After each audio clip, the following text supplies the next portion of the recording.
नमस्कार दोस्तों, आप सभी का हमारे YouTube चैनल में स्वागत है।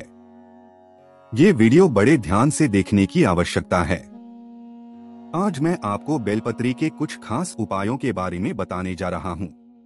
दोस्तों, हम जानेंगे कि यदि कोई व्यक्ति बेलपत्र शिवलिंग पर चढ़ाता है और उस शिवलिंग को खुद चढ़ाने के बाद में एक खास मंत्र का ध्यान करने के बाद में उसे खाता है, तो उसे कौन से लाभ की प्राप्ति होती है। जी हाँ दोस्तों, यदि आप भी पर बेलपत्र चढ़ाते हैं और आप नहीं जानते हैं कि कौन सा बेलपत्र सबसे ज्यादा असरकारी होता है, तो ये आज की वीडियो केवल और केवल आप ही के लिए है। देखिए दोस्तों, जब आप शिवलिंग पर बेलपत्र चढ़ाते हैं तो उसके बाद में ये कोई साधारण बेलपत्र नहीं रह जाता है, वे साक्षात भगवान शंकर जी के प्रसाद बन जाता है। तो इस वीडियो को आप अपने फायदे के लिए ध्यान से सुनिएगा, और जो लोग हमारे चैनल पर पहली बार आए हैं वो चैनल को सब करके बेल आइकन करें, और जो भी शिव शंकर के सच्चे भक्त हैं वे कमेंट बॉक्स में हर हर महादेव अवश्य लिख दें। हमारे धर्म शास्त्र में कहा जाता है कि बेलपत्र 6 महीने तक बासी नहीं माना जाता है। इसके एक बार प्रयोग करने के बाद में, अर्थात इसे एक बार शिवलिंग पर प्रयोग करने के बाद में शिवलिंग पर चढ़ाने के बाद धोकर के पुनः चढ़ाया जा सकता है। 6 महीने तक कई जगह शिवालय पर बेलपत्र का ना होने के बाद इसके चूर्ण को कई ऐसे शिवालय हैं जहां पर बेलपत्र नहीं मिल पाते हैं, तो आप इसके चूर्ण को भगवान शंकर को चढ़ा सकते हैं। तो इसके चूर्ण को चढ़ाने का भी सिद्धांत है। बेलपत्र भगवान शंकर जी को चढ़ाने के पीछे एक पौराणिक कथा है। कथा के अनुसार समुद्र मंथन के अनुसार कई चीजों के साथ विष भी निकला था। ये भी चारों ओर फैलने लगा और पूरी सृष्टि को बचाने के लिए भगवान शिव ने विष को अपने कंठ में धारण कर लिया। इसलिए महादेव को उस दिन से नीलकंठ भी कहा जाता है। विष के प्रभाव से उनके कंठ का रंग नीला पड़ गया और उनका कंठ जलने लगा, जिसकी वजह से आसपास का वातावरण जलने लगा। और उस समय की एक वैद्य से सलाह लेने के बाद जब देवी देवताओं ने सलाह ली, तो जब उस वैद्य से सलाह ली तो उस वैद्य ने बोला कि आप उन्हें बेलपत्र खाने के लिए बोलिए। भगवान शिव बेलपत्र खिलाया और उनका जल से स्नान कराया गया। इसके बाद भगवान शिव के शरीर में जो उत्पन्न गर्मी थी वह शांत होने लगी। तभी से भगवान शंकर जी को बेलपत्र चढ़ाने की परंपरा मानी जाती है।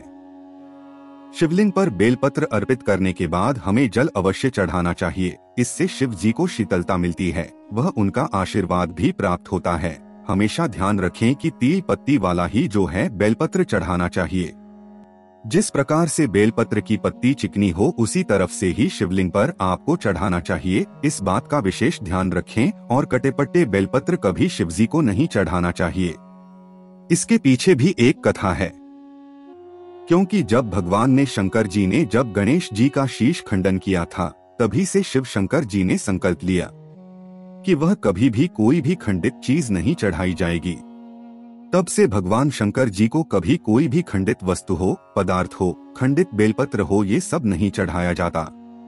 शिवलिंग पर यदि प्रतिदिन बेलपत्र चढ़ाया जाता है तो सभी प्रकार की समस्याएं दूर होती हैं। भगवान शंकर जी के भक्तों को कभी पैसों की समस्या नहीं रहती है, और बेलपत्र को तिजोरी में भी रखने से बरकत आती है। तो इस वीडियो को ध्यान से सुनिएगा। वीडियो में हम आपको बेलपत्र से जुड़ी हुई संपूर्ण जानकारी बताऊंगी। दोस्तों, आज की जो वीडियो जानकारी बता रहे हैं, ये दोस्तों आपको शायद लाखों रुपए खर्च करके भी फिर भी कोई नहीं बताएगा। आप YouTube में छानबीन कर लीजिए, कितनी भी आप वीडियो देख लीजिए, लेकिन सही बेलपत्र की जानकारी आज आपको इस वीडियो में मिलने वाली है। इसलिए आपसे हाथ जोड़कर निवेदन करती हूँ कि कहना चाहूंगी कि कम से कम आज जो है आप अपने 5 से 10 मिनट का बहुमूल्य समय अवश्य निकाले। इस प्रकार की जानकारी अमूल्य है, बाद में चलकर के दोस्तों ये हमारे लिए भी फायदेमंद साबित होती है, और कुछ बेलपत्र खाने के चढ़ाने के भी फायदे बताने वाले हैं, ये आपको कोई भी नहीं बताएगा। लेकिन सबसे पहले महत्वपूर्ण जानकारी, जिस थंबनेल को देखने के बाद में आप वीडियो पर पहुंचे हैं, तो सबसे पहले वह कारण जान लेते हैं कि शिवलिंग पर चढ़ा हुआ यदि बेलपत्र खा लिया जाए तो उसका आखिरकार हमारे शरीर पर क्या प्रभाव पड़ेगा। और दोस्तों, बेलपत्र खाने के पहले कौन से मंत्र का जाप करके आपको बेलपत्र खाना चाहिए, आज की जानकारी है। ऐसी जानकारी बहुत कम प्राप्त होगी। देखिए दोस्तों, सबसे पहले आपको करना है, आप लोगों को सोमवार के दिन, किसी भी सोमवार के दिन आप ये उपाय कर सकते हैं। आप लोगों को शिवलिंग के पास जाना है और अपने हाथों से 2 बेलपत्र लेकर आपको चढ़ा देना है। बेलपत्र जो चढ़ी हुई हो उसे अपने साथ वापस ले आना है। याद रखिएगा, उस बेलपत्र को आपको नहीं उठाना है। जो शिवजी के ऊपर रखी हो उस बेलपत्र को आपको उठाना है। जो उनके चरणों में गिर चुकी हो उसको लाने के बाद में आप घर पर आ जाइए। उसे गंगाजल से 2 बार छींटे। उसके बाद में एक जो खास मंत्र बता रहे हैं, इससे पहले शायद आपने कई बार ये मंत्र सुना होगा, लेकिन आज इसका सही उपयोग हम आपको बेलपत्र खाने से पहले बता रहे हैं। वह मंत्र है श्री शिवाय नमस्ते। इस मंत्र का आपको 11 बार पाठ करना है और आपको जो बेलपत्र है वह अपनी जीभ के द्वारा अंदर ले जाकर के ग्रहण कर लेनी है। दोस्तों, ऐसा करने मात्र से आपके घर में जो भी कलह है, क्लेश है, किसी भी को लेकर के कोई बाधाएं चल रही है या फिर घर में परेशानियां आ रही है, आर्थिक तंगी है, तो वह सब आपकी समय रहते ही समाप्त हो जाएंगी। और जानते हैं कि कौन कौन से लाभ आपको बेलपत्र खाने से मिल सकते हैं। दोस्तों, ऐसा कहा जाता है कि शिवलिंग पर चढ़ा बेलपत्र खाने से शुगर और मोटापे पर भी कंट्रोल रहता है और भी बहुत सारे रोगों को ठीक करने में बेलपत्र कारगर साबित होता है। एक तो बेलपत्र, और वो भी शिवलिंग पर अर्पित किया, पूर्णतः अमृत के समान है। दोस्तों, इस बेलपत्र को प्रसाद के रूप में या दवा के रूप में खाने से अनेकों लाभ मिलते हैं। आइए इस वीडियो में आगे जानते हैं। दोस्तों, बताएं कि शिवलिंग पर अर्पित किया हुआ बेलपत्र खाते हैं तो शुगर समझ लो खत्म ही। दूसरा लाभ, बेलपत्र भगवान शिव का प्रिय पत्र है। ये तामसिक गुणों को समाप्त करता है, व्यक्ति के शरीर की नकारात्मक ऊर्जा को समाप्त करता है। साथ ही जिन लोग को अधिक गुस्सा आता है उनको भी इसका नियमित सेवन करना चाहिए। बीपी यानी कि ब्लड प्रेशर से ये भी लाभप्रद है और रक्त के विकार को भी ये ठीक करता है व रक्त को भी साफ करता है। सबसे बड़ी बात है, ये आपके लिए फ्री की दवा है। तीसरी बात, ये भाग्य को बलवान करता है। यदि दोस्तों कोई कर्ज मुक्ति चाहता है तो वो शिवलिंग पर बेलपत्र चढ़ाए और उसका यदि सेवन करता है तो उसका भाग्य हो जाता है।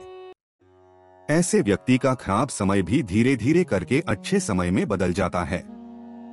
आपको विश्वास नहीं है तो दोस्तों आप इस उपाय को स्वयं करके देखें, नए नए अवसर प्राप्त होंगे। कम शब्दों में यदि मैं कहूँ तो दोस्तों आप लोग का दुर्भाग्य भी सौभाग्य में बदल जाता है और दोस्तों कोई भी आपकी इच्छा हो वह इच्छा पूर्ण हो जाती है। मन भक्ति में लगता है और हमेशा शांत ही रहता है। जैसे भगवान शंकर जी को चाहते हैं कि उनकी भक्ति में लगे और शांत रहे, तो शिवलिंग पर चढ़ा बेलपत्र खाने से मन भक्ति में लगता है, हमेशा शांत रहता है। मन में जो चिड़चिड़ापन, छोटी छोटी बातों पे गुस्सा आ जाता है, चिड़चिड़ापन रहता है, वह दूर हो जाता है। इसके बाद दोस्तों इसका सेवन करने से सांसारिक भोग समाप्त होने लग जाते हैं। आपके जो सांसारिक भोग हैं, किसी भी प्रकार के जो सांसारिक भोग हैं, वह भी समाप्त हो जाते हैं। मन में किसी की भी कामना नहीं रहती है, जो बात नहीं जाती दोस्तों वो भी हम आपको इस वीडियो में बता रहे हैं।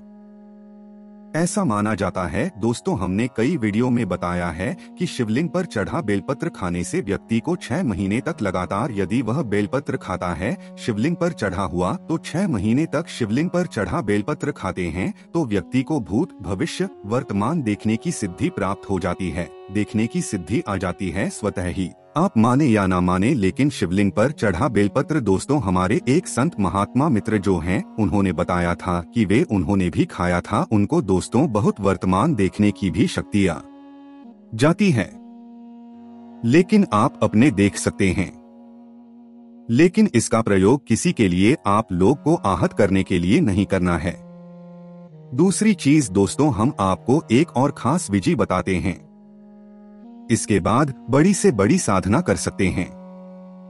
यदि बेलपत्र खाते हैं तो बड़ी से बड़ी साधना भी आपके लिए छोटी हो जाती है। दोस्तों बिल्कुल ही साधना करना है, इसमें दोस्तों दोष नहीं लगते हैं, मंत्र जल्दी सिद्ध होते हैं।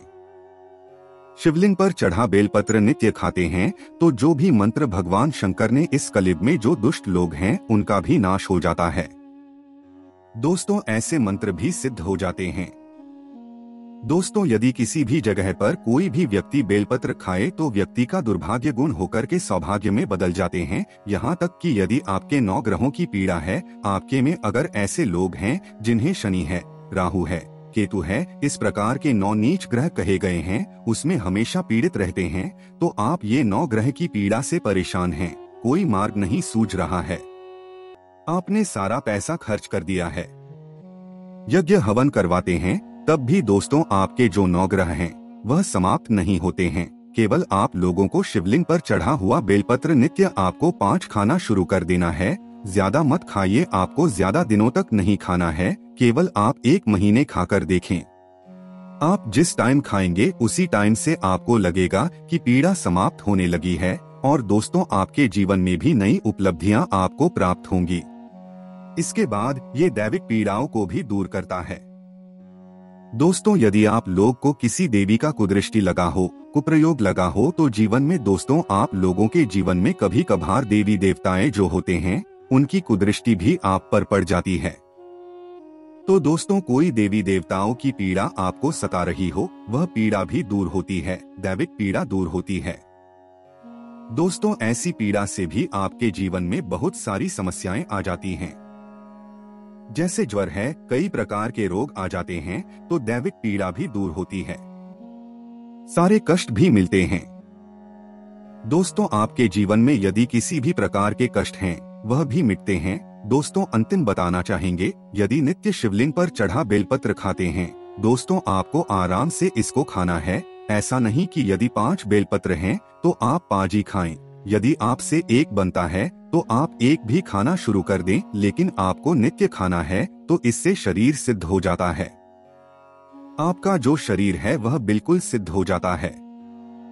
वह आपको प्रकार की सिद्धि की प्राप्ति होती है।